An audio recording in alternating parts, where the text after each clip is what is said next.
তোমার ঘরের দুয়ারে কিয়ামত এসে গেছে।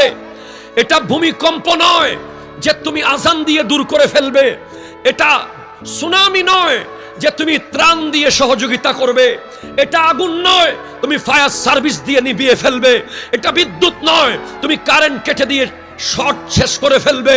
এটা কিয়ামত, এটা হাসর।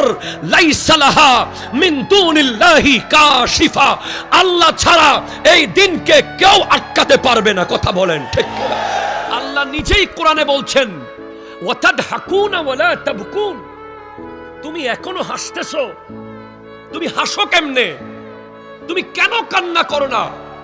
ও আনতুম সামিদুন, তুমি উদাসীন, তোমার কোনো খবর নাই। লাইসা লাহা মিন দুনিল্লাহি কাশিফা। আল্লাহ ছাড়া এই দিনকে কেউ আটকাতে পারবে না। কথা বলেন ঠিক কিনা? আপনাদের কাছে আমার প্রশ্ন,